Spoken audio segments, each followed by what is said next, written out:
रामगढ़ वासियों को सोचना चाहिए।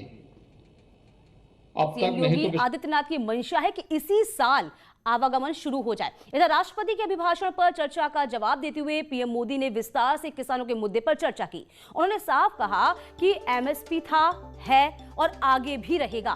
मंडियों को बेहतर बनाने के लिए हर कोशिश की जा रही है। विपक्ष पर निशाना साधते हुए पीएम मोदी ने कहा कि विपक्ष कृषि कानूनों की वकालत करता है, लेकिन राजनीति की वजह से आज कृषि कानूनों का विरोध किया जा रहा है। पीएम मोदी ने कहा कि शरद पवार ने कृषि कानूनों का विरोध नहीं किया। उन्होंने पूर्व प्रधानमंत्री मनमोहन सिंह का बयान भी पढ़ा, जिसमें मनमोहन सिंह ने कृषि सुधारों का समर्थन किया था।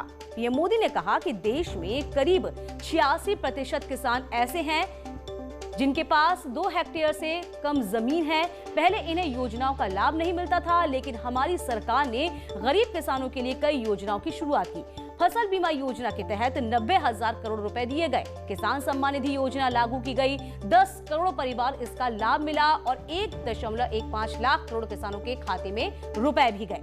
1.25 करोड़ लोगों तक किसान क्रेडिट कार्ड को पहुंचाया गया है। पीएम मोदी ने कहा कि कृषि कानूनों पर अगर कोई अच्छे सुझाव आते हैं तो सरकार बदलाव के लिए भी तैयार है। आदरणीय सभापति जी, खेती की मूलभूत समस्या क्या है, उसकी जड़ें कहां है, मैं आज पूर्व प्रधानमंत्री चौधरी चरण सिंह जी ने जो विस्तार से वो बताया था, उसी का जिक्र करना चाहता हूं। बहुत लोग हैं जो चौधरी साहब की विरासत संभालने का गर्व करते हैं, वो जरूर इस बात को समझने का शायद प्रयास करेंगे। वो अक्सर 1970-71 जो एग्रीकल्चर सेंसस हुआ था, उसका जिक्र उनकी भाषण में हमेशा आता था और उल्लेख करते थे। चौधरी चरण सिंह जी ने क्या कहा था, उनका कोट है, किसानों का सेंसस लिया गया तो 33% किसान ऐसे हैं जिनके पास जमीन 2 बीघे से कम है, 2 बीघे नहीं है, 2 बीघे तक है, 2 बीघे से कम। 18% जो किसान कहलाते हैं उनके पास 2 बीघे से 4 बीघे जमीन है, यानी आधा हेक्टर से 1 हेक्टर, ये 51% किसान है। ये चाहे कितनी मेहनत करे, अपनी छोटी सी जमीन पर इनकी गुजर ईमानदारी से उसमें हो नहीं सकती। ये चौधरी चरण सिंह जी का कोट है। छोटे किसानों की दयनीय स्थिति चौधरी चरण सिंह जी के लिए बहुत ही हमेशा पीड़ा देती थी, और हमेशा उसकी चिंता करते थे। अब हम आगे देखें, ऐसे किसान जिनके पास 1 हेक्टर से भी कम जमीन होती है, 1971 में वे 51% थे, आज 68% हो चुके हैं। यानी देश में ऐसे किसानों की संख्या बढ़ रही है जिनके पास बहुत थोड़ी सी जमीन है। आज लघु और सीमांत किसानों की मिलाएं तो 86% ज्यादा किसान के पास 2 हेक्टर से भी कम जमीन है, और ऐसे किसानों की संख्या 12 करोड़ है।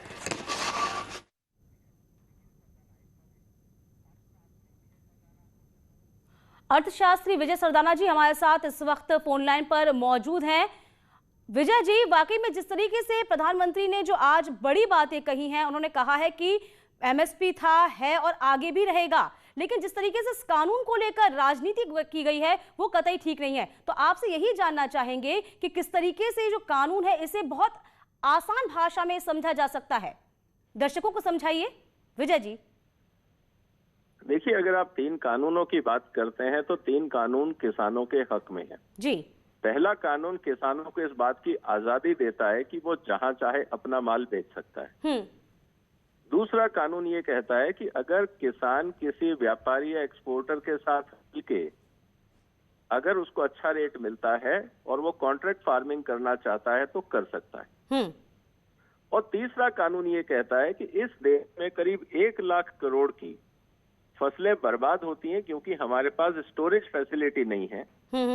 तो अगर कोई फूड प्रोसेसिंग कंपनी या फूड एक्सपोर्टर अपनी कैपेसिटी के हिसाब से जितना स्टोर करना चाहे अगर वो कर सकता है ताकि वेस्टेज कम हो, तो उसकी आजादी दी गई है, लेकिन और किसी को स्टोरेज या होर्डिंग की आजादी नहीं। तो तीनों कानून किसानों की आमदनी बढ़ाना और उनकी फसल की। विजय जी बहुत शुक्रिया हमारे साथ जुड़े, आपने तमाम जानकारी दी। राकेश टिकैत क्या कुछ कह रहे हैं ये भी सुनिए। क्या हालात होंगे, दूध बाहर से निर्यात होगा, पशु कटान में जाएंगे, जमीनें बर्बाद होगी, पशु नहीं होगा तो जमीन नहीं रहेगी। तो पूर्ण रूप से ये है कि जो टर्की के हालात है वो यहाँ पे नहीं होने देंगे। वहाँ पे आज एक भी पशु नहीं है। प्रधानमंत्री जी को अपील करनी चाहिए, प्रधानमंत्री जी को अपील करनी चाहिए, जिस तरह से गैस के सिलेंडर पे जनता से अपील करी कि सब्सिडी छोड़ने की, अब प्रधानमंत्री को अपील करनी चाहिए कि जो सांसद हैं, जो विधायक है, जो MP हैं, जो वो पेंशन ले रहे हैं, वो कितने लोग पेंशन छोड़ देंगे। हमारे नौजवानों को पेंशन नहीं है और मेंबर पार्लियामेंट और इनको पेंशन है। तो एक अपील प्रधानमंत्री जी उनके लिए भी कर दें कि जो विधायक MP पेंशन छोड़ दे, उसका धन्यवाद करेगा ये मोर्चा। वे बातचीत करना चाहते हैं तो हमारा मोर्चा बात करेगा, हमारी कमेटी बात करेगी, हमारे पंच भी वही है और हमारा मंच भी वही है।